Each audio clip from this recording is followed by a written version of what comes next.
The arena was massive and filled with thousands of spectators from dozens of different worlds. The seats rose up in circles around the central fighting area like a giant bowl made of metal and glass. Beings of all shapes and sizes had come to watch. The tournament some had traveled for weeks just to see the famous fighters compete. The crowd was buzzing with excitement as they waited for the first match to begin. Most of them had heard about Vex and her incredible winning streak. She was known throughout the galaxy as one of the most dangerous fighters alive. Many spectators had come specifically to see her crush another opponent, but word was spreading quickly through the arena about the strange human fighter who would be facing Vex. People were passing along rumors and stories about what they had seen in the waiting area. Some said the human looked terrified, while others claimed she seemed strangely calm. In the preparation area, behind the main arena, Hannah sat quietly on a simple metal bench. Her friend and teammate Dayun was pacing back and forth in front of her. He was clearly worried about the upcoming fight and kept trying to give her advice. "Remember what Master Kyung taught us back on Earth," he said for the third time. "Size and strength do not matter if you have proper technique and timing. A big opponent just means they have more weight to use against themselves." Hannah nodded, but she was not really listening to his words. She had heard this advice many times before during their training years. Instead, she was thinking about why she had come to this tournament in the first place. She thought about her home planet and all the people who were counting on her to show that humans could compete with the best fighters in the galaxy. Dayon stopped pacing and looked at his friend with concern. "Hannah, are you sure you want to do this? You do not have to prove anything to these aliens. We could just forfeit the match and go home." "No," Hannah said firmly. "I came here to fight, and that is what I'm going to do." She stood up and began doing some simple stretching exercises to warm up her muscles. Her movements were smooth and controlled, like a dancer preparing for a performance. The crowd noise grew louder as the official match time approached. A voice over the arena speakers announced that the first fight would begin in 5 minutes. Spectators who had been buying food and drinks hurried back to their seats so they would not miss anything. Meanwhile, in her own preparation area, Vex was having a very different kind of conversation with her handlers. They were all members of her species, large reptilian beings who served as her trainers and advisors. One of them was wrapping protective padding around her claws, while another was checking her equipment. "This should be easy for you," one of her handlers said, as he adjusted the straps on her fighting harness. "The human is so small you could probably defeat her without even trying. Just be careful not to kill her too." Quickly, "The crowd wants to see a show." Vex laughed and flexed her massive arms. "I will play with her for a little while," she said. "Maybe I will let her land a few hits so the audience thinks they are getting their money worth.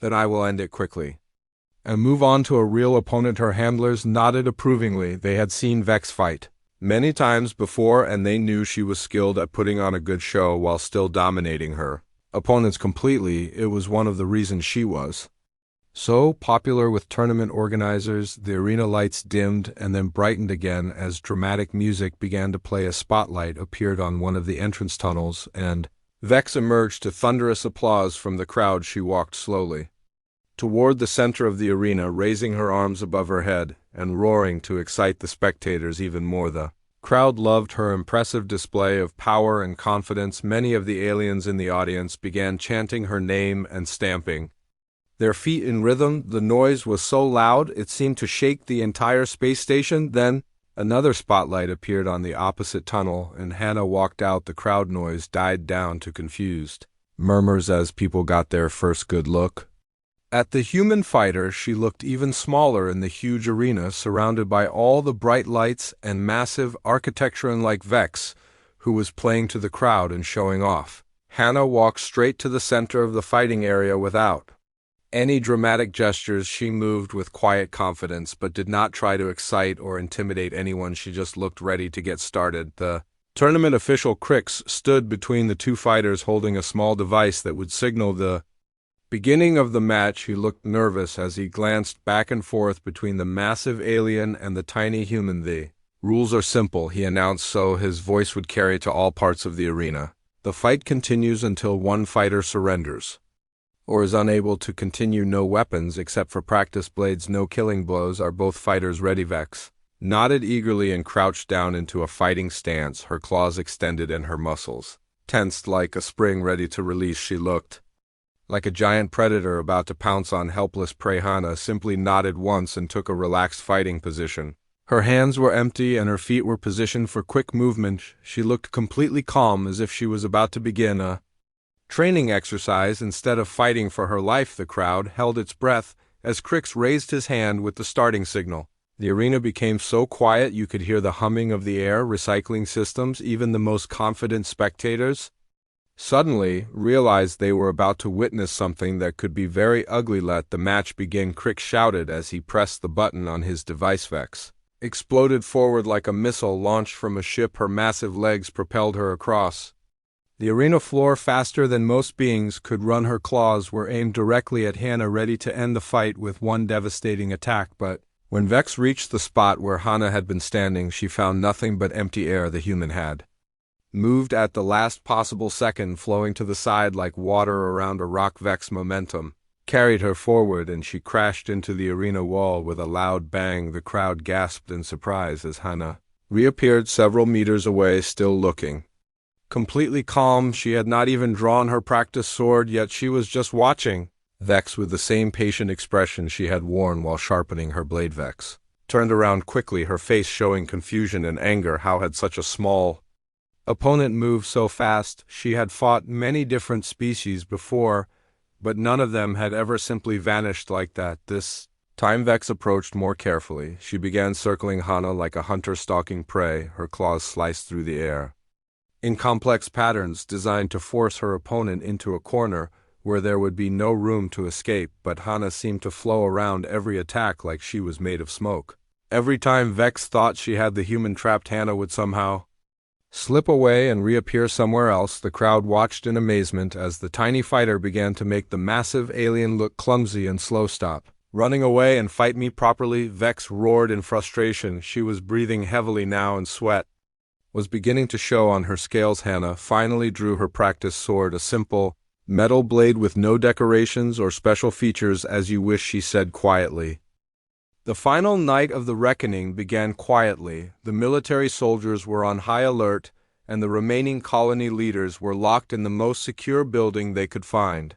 Captain Song had positioned her best troops around the administration complex, hoping to finally catch the mysterious killer. But the Ghost Walkers were not planning to attack the heavily defended areas. Instead, they moved through the colony like whispers in the darkness, 7 deadly shadows working together to complete their mission of justice. Each one had been assigned specific targets based on the information Junho had provided by dawn. It was over. Every security officer who had participated in turning away refugee families was dead. Every administrator who had created or enforced the cruel policies was found in their quarters with their necks broken. Even some of the military officers who had been sent to protect the colony were dead because they had tried to continue the same harsh treatment of aliens. But the killings had not been random or vengeful. The Ghost Walkers had been very careful about who they targeted. The ordinary workers, the technicians, the cooks, and maintenance staff were all left alive. Only those who had direct responsibility for the suffering of refugee families were killed. Captain Song found herself in an impossible situation when she tried to investigate the deaths. Her forensic experts could find no evidence of how the killers had gotten past their defenses. No fingerprints, no DNA, no security footage showing anyone entering or leaving the buildings where bodies were found. The Ghost Walkers had been so skilled that they left no trace of their presence except for the bodies of their targets. It was as if death itself had simply visited the colony and taken only those who deserved to die. Among the dead was Deputy Administrator Jun Seo Kim, who had been in charge of refugee processing. He was found at his desk with a note pinned to his chest. The note listed the names of 43 children who had died after being turned away from the colony. It was signed "Justice for the Innocent." Also dead was Security Captain Hyun-woo Lee, who had trained his officers to be especially harsh with alien refugees. He was found in his quarters with documents scattered around him showing all the families he had personally turned away. The documents were covered in red ink with the word murderer written across each page. The most shocking discovery was in the colony medical center. Dr. Sang-min Park, the chief medical officer, was found dead in his office. He had been the person who refused to treat sick alien children when their families begged for help. A sign was left on his desk that read, "You took the oath to heal, but chose to kill." When the military investigators tried to question the surviving colonists, they found that most of them were actually relieved that the cruel leaders were dead. Many of the workers admitted they had been disgusted by the refugee policies but had been too scared to speak up. "I am glad they are gone," said Janae Kim, a maintenance worker who had been at the colony for 3 years. "Those people were monsters. They enjoyed turning away families with sick children. They used to joke about how long refugees would survive, and the rock-similar sentiments were expressed by other survivors. The ghost walkers had been so precise in their targeting that they had actually removed the people that most colonists feared and hated. The ordinary workers felt safer now that the cruel leaders were gone." Captain Song realized that she was facing something unprecedented in military history. The killers had not just committed murder, they had performed what many people would consider justice. They had removed evil people who had caused immense suffering, and they had done it without harming any innocent bystanders. When she filed her report with military headquarters, Song had to admit that her investigation had found no evidence of how the killings were carried out, no witnesses, no physical evidence, no way to identify or track the killers. It was as if they had never existed. The corporate executives who owned the mining colony were furious when they heard about the deaths. They wanted revenge against whoever had killed their people. But they also realized that the story of what had happened was spreading throughout the galaxy. Other colonies were hearing about the ghost walkers and the price of cruelty within. Days of the killings news reports were appearing on every human world, telling the story of the mining colony that had turned away refugee families only to face deadly consequences. The reports included interviews with survivors who talked about the cruel policies and the suffering they had caused. Public opinion began to shift as people learned about what had really happened. Many humans were horrified to discover that their own species had been so cruel to desperate alien families. Protests began on several worlds demanding changes to refugee policies. The corporate executives found themselves facing a public relations disaster. They quickly announced new policies that would provide aid to alien refugees. They claimed they had always intended to be more humanitarian but had been waiting for the right time to implement changes, but the changes came too late for the people who had died.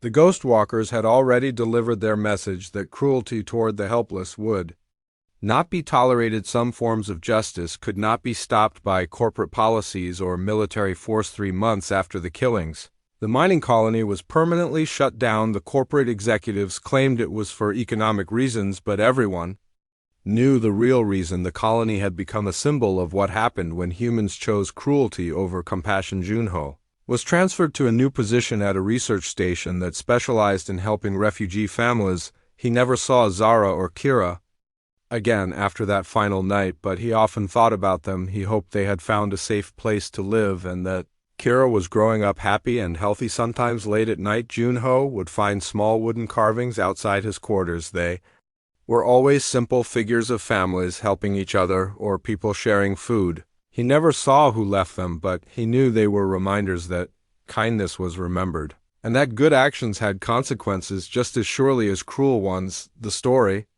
of the mining colony spread throughout the galaxy, becoming a legend that parents told their children. It was a story about how one bowl of soup given to a hungry child had started a chain of events that changed the way humans treated alien refugees. It was a story about how the smallest act of kindness could have the biggest consequences, and it was a story about how justice sometimes came in forms that no law or government could control. Years later, when Junho had become an old man, he would tell young people about the importance of showing mercy to those who needed help. He would explain that every person they met might be someone's beloved child, and that treating others with kindness was not just morally right, but also practically wise, because you never know, he would say with a smile, who might be watching, and you never know what consequences your actions might have. Whether you choose kindness or cruelty, the universe has a way of making sure you get what you deserve. The mining colony was gone, but its lesson lived on in the hearts of everyone who heard the story, a reminder that in a vast and dangerous galaxy,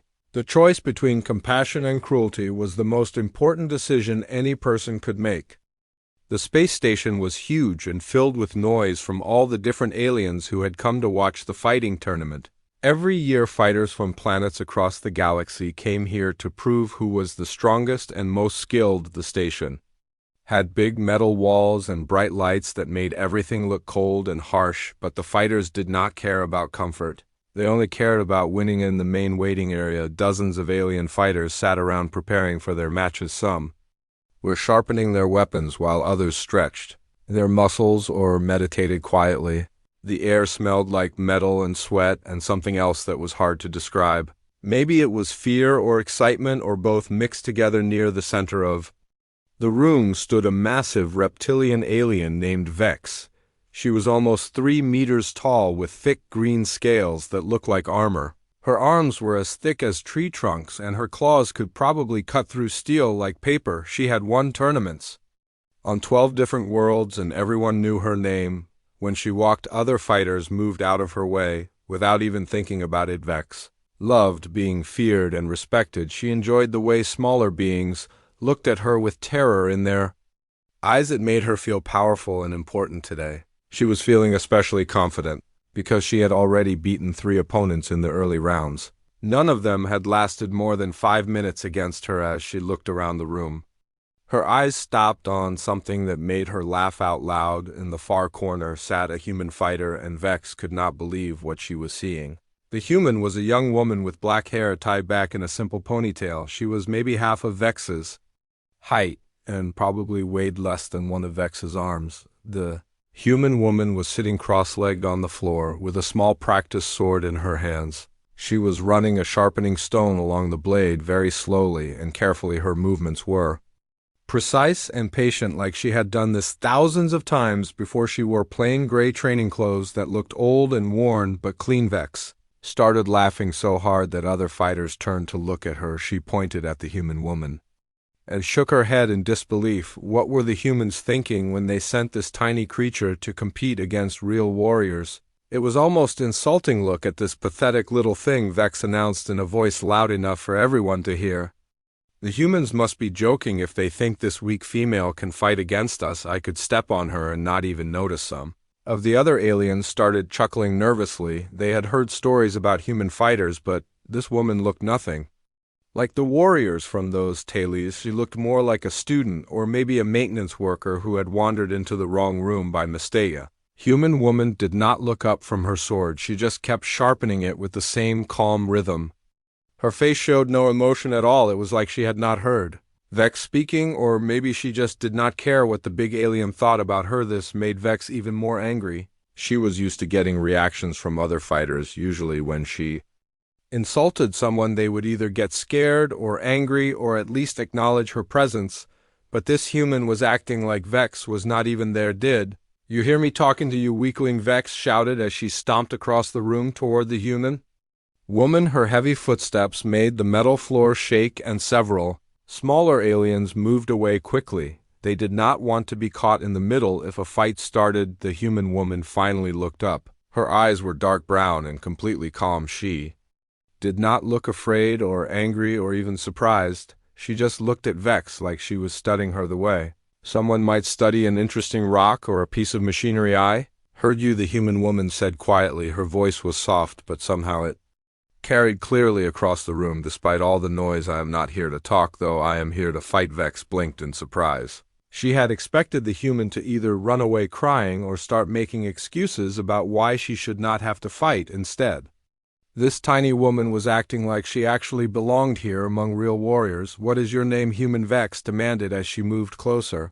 She was trying to use her size to intimidate the woman, but it did not seem to be working. My name is Hannah, the woman replied as she stood up slowly. When she was standing, she looked even smaller next to Vex. But something about the way she moved made the big alien take a step backward without really meaning to. Hannah moved like water flowing around rocks. Her movements were smooth and controlled, and there was something almost dangerous about how relaxed she looked. It was like watching a sleeping predator that might wake up at any moment. While Hannah, Vex said, trying to sound confident again, you picked the wrong tournament to enter. This is for real fighters, not for little girls who play with toy swords. Hannah did not answer. She just went back to sharpening her practice blade. The sound of the stone against metal filled the sudden quiet that had fallen over their corner of the room. Other fighters were starting to gather around to watch what was happening. A blue-skinned alien named Crix, who worked as one of the tournament officials, walked over to see what was causing the commotion. He looked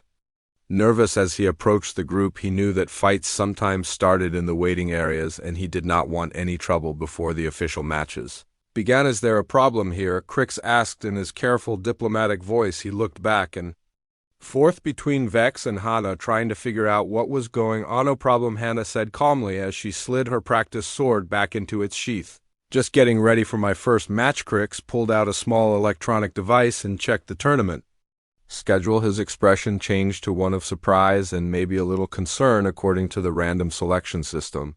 Hana was matched against Vex in the first round. "Well, this is interesting," Crix announced to the growing crowd. "The first match will be between Vex of the Saurian Empire and Hana." Vex's laugh was like the roar of a hungry beast. "Perfect," she said, rubbing her claws together. "I will end this quickly and show everyone what happens to weak humans who think they can compete with real warriors." She turned to face Hana directly, towering over the smaller woman like a mountain. "This will be the shortest fight in tournament history, little human." "I almost feel sorry for you." Hana looked up at Vex without any fear in her eyes. "That remains to be seen," she said simply. The crowd of watching fighters began to murmur among themselves. Some were placing bets on how long the human would last. Most thought the fight would be over in less than a minute. A few wondered if they should try to talk the human out of fighting before she got seriously hurt, but Hana just stood there calm and ready, waiting for the official match to begin. She had come here for a reason, and she was not going to back down now, no matter how big her opponent was. In the distance, a bell rang, announcing that the first round of matches was about to begin. The real fighting was about to start. Vex began backing away from Hana slowly, her massive form trembling with fear that she had never experienced before. Her earlier confidence had completely vanished, replaced by the terrifying realization of who she was actually facing. The proud warrior who had dominated opponents across 12 worlds now looked like a frightened child. The tattoos on Hana's arms were not just decorations or symbols of pride. They were a historical record written in ink and skin that told the story of battles fought in the darkest corners of space. Each mark represented actions that most beings would consider impossible or insane. "I studied military history of every major species," Vex said, her voice barely above a whisper. "I know what those markings mean.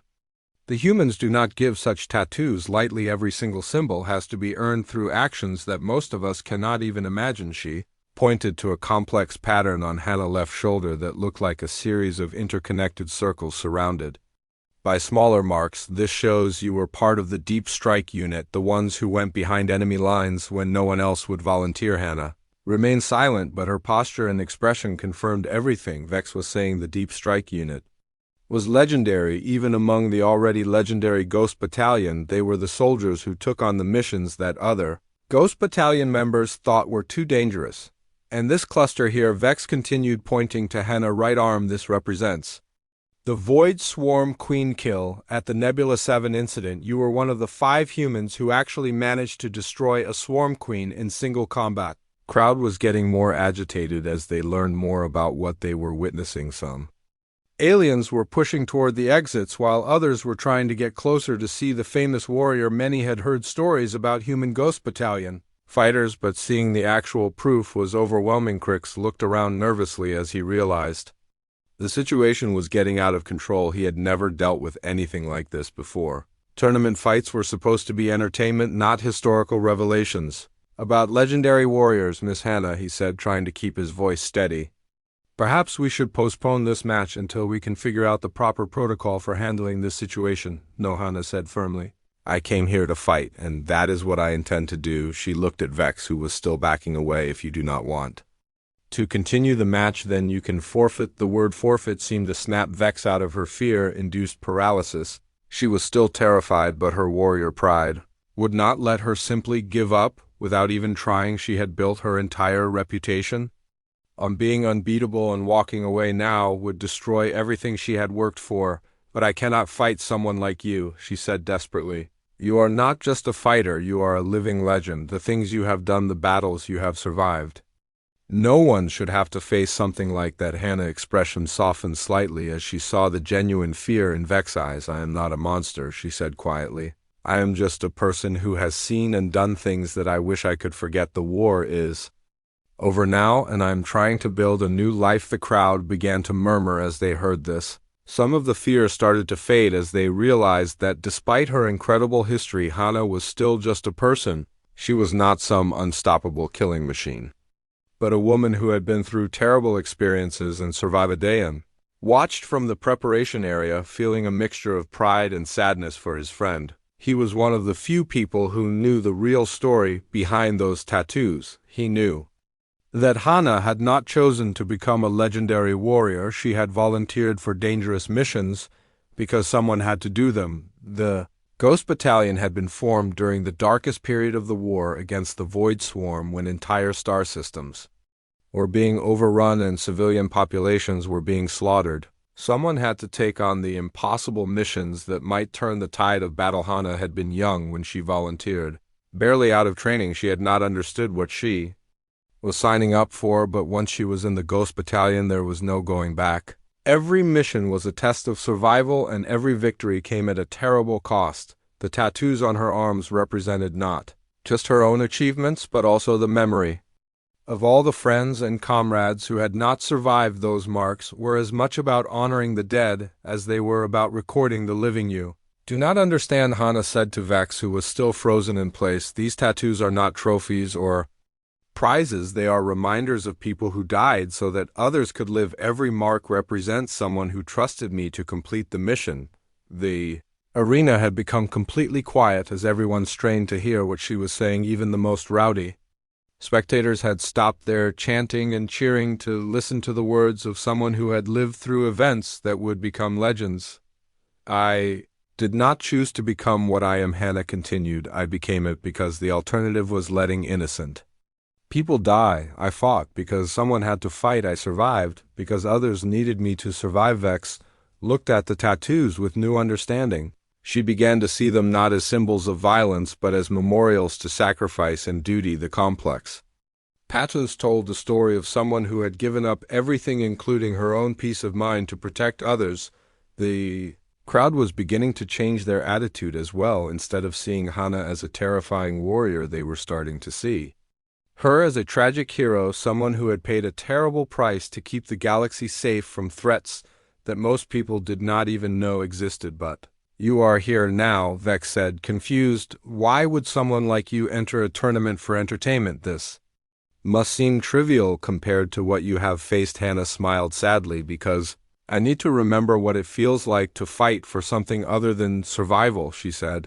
I need to remember what it feels like to fight without the weight of the entire galaxy on my shoulders. The tournament official Crick stepped forward again. He had been listening to the conversation and was beginning to understand the situation better. Miss Hannah, he said respectfully, would you prefer to withdraw from the tournament? Given the circumstances, no, Hannah said firmly. I came here to prove that humans can compete with the best fighters in the galaxy.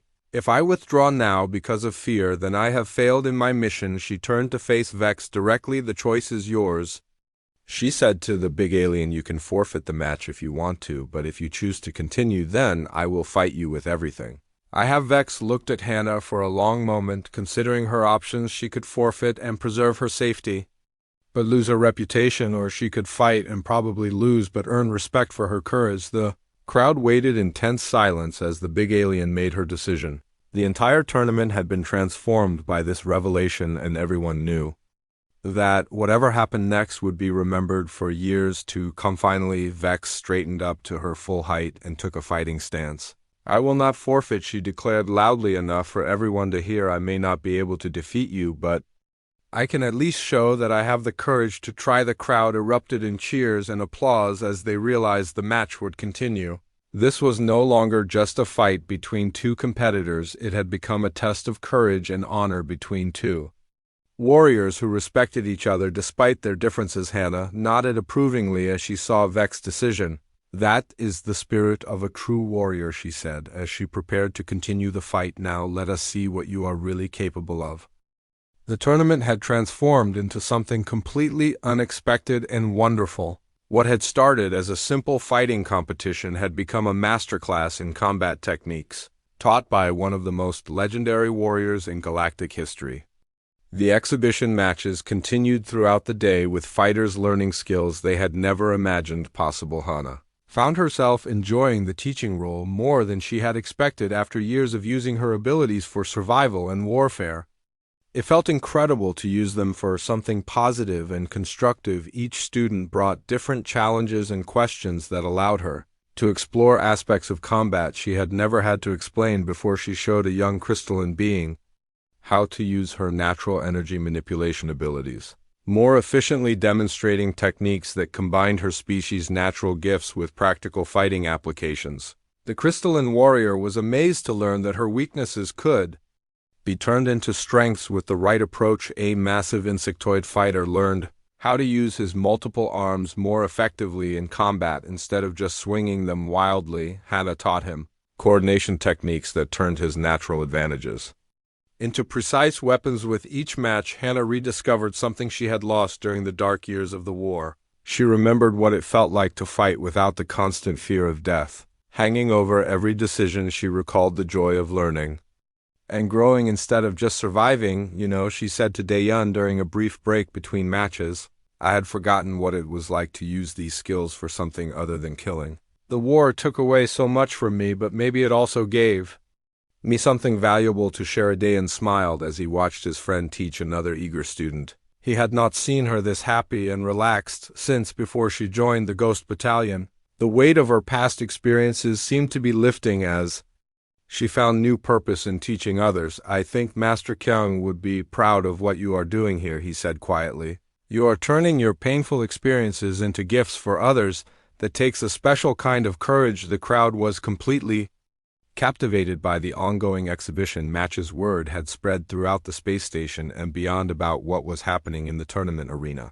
Beings who had never shown interest in fighting sports were tuning in to watch the educational displays. News reporters from across the galaxy were trying to get interviews with Hana, but she politely declined all requests. She was focused entirely on the teaching opportunity in front of her and did not want to be distracted by media attention. As the day progressed, more and more fighters volunteered to participate in the exhibition matches. Some traveled from other parts of the station after hearing about the unprecedented learning opportunity. Even fighters who had been eliminated in earlier tournament rounds asked if they could participate. The tournament organizers were amazed by the positive response they were receiving. Spectators were praising the event as the most educational and inspiring tournament they had ever witnessed. Many were already asking when similar events might be scheduled in the future. Ekrix approached Hana during another break looking excited and slightly overwhelmed. Miss Hana, he said, we have received more positive feedback about today's events than any tournament in our history. Would you consider making this a regular occurrence? Hana looked thoughtful as she considered his suggestion. The idea of teaching on a regular basis was appealing, but she was not sure if she was ready to commit to such a public role. Let me think about it, she said. Finally, I need to figure out what I want to do with the rest of my life before I make any long-term commitments. As the exhibition matches continued, Hana noticed that she was no longer trying to hide her tattoos. The marks on her arms had been exposed for hours now, and she had stopped feeling self-conscious about them. Instead of symbols of shame, they were becoming teaching tools that helped illustrate her lessons. When a young fighter asked about surviving against overwhelming odds, Hana was able to point to specific tattoos and explain the battles they represented. She turned her painful memories into educational examples that helped others understand important combat principles. The sun was setting outside the space station when the final exhibition match concluded. Hanaha. The arena exploded with noise as word spread throughout the massive space station about what was happening in the fighting tournament. Beings from dozens of different worlds were calling their friends and family to tell them about the incredible discovery. A real Ghost Battalion warrior was competing in the tournament. Some aliens were terrified by the revelation, remembering the dark stories about human soldiers who could defeat entire armies single-handedly. They had heard whispers about the Ghost Battalion warriors who appeared like shadows in the night and disappeared just as quickly, leaving only destroyed enemy positions behind. Others were fascinated by the opportunity to see a legendary fighter in action. They pushed closer to the arena barriers, hoping to get a better view of someone who had become a living legend throughout the galaxy. Many had traveled across star systems just to watch ordinary tournament fights, but now they were witnessing history, the tournament.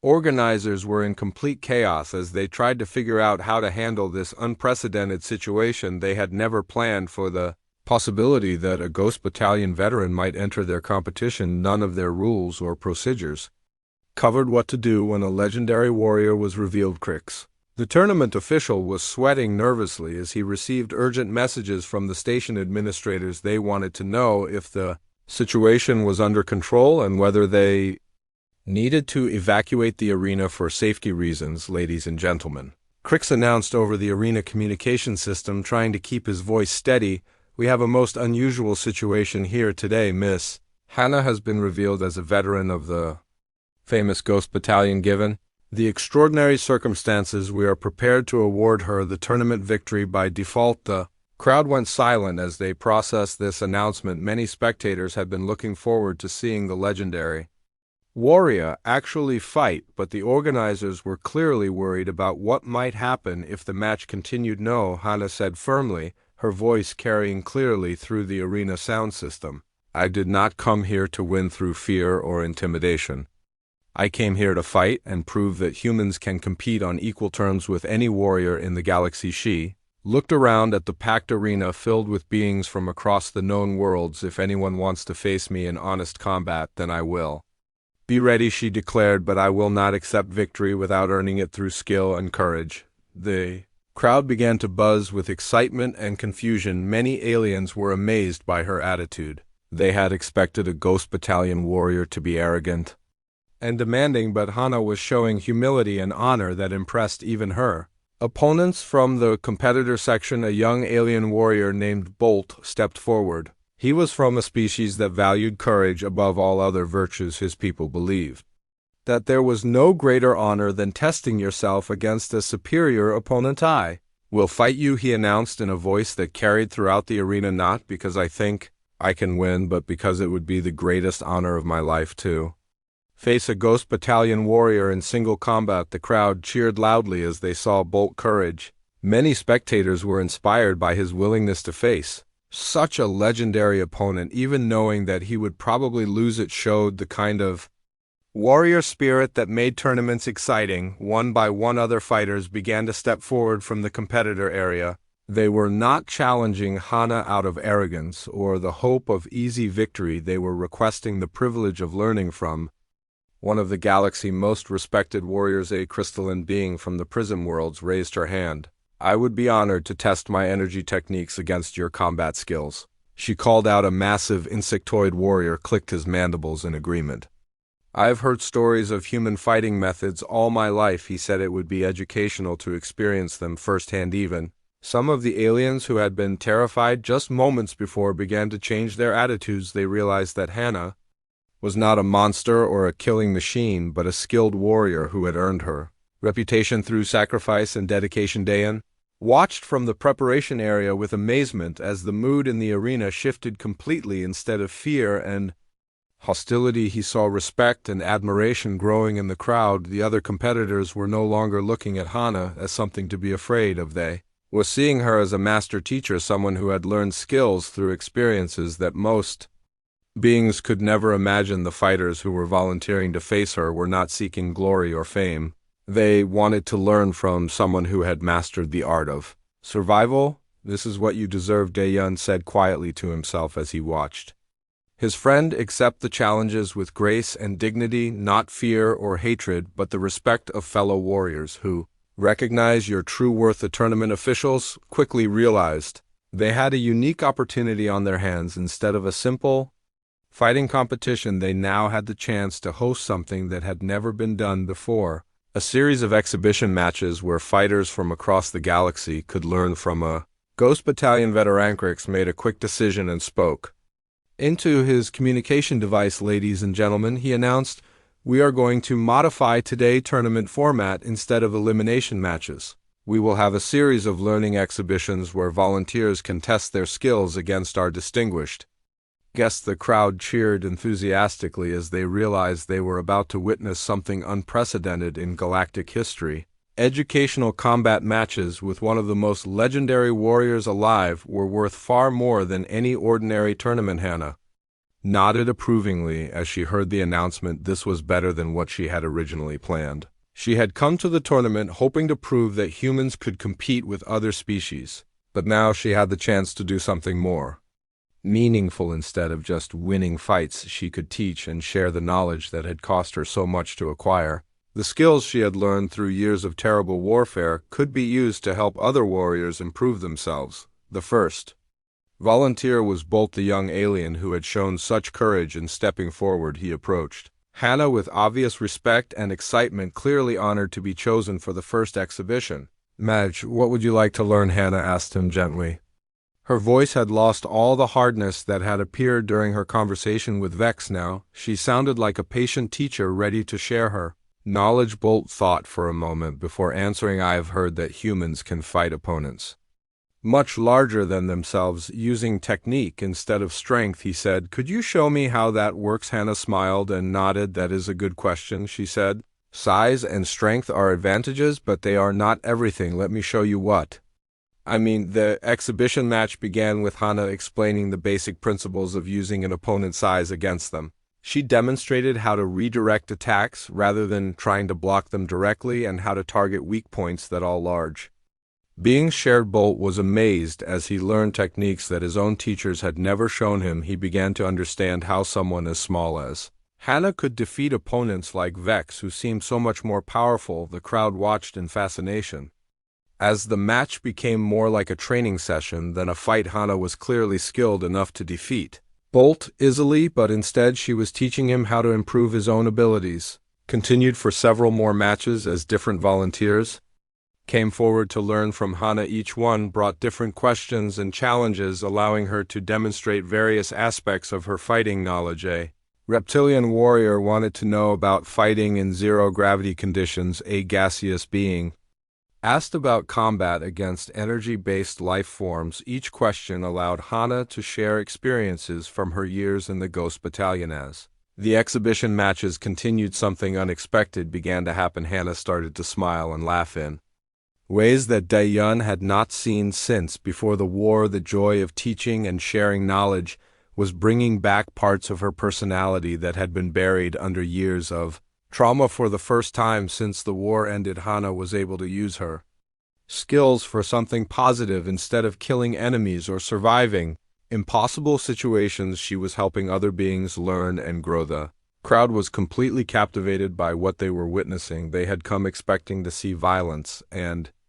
competition, but instead they were seeing education and cooperation.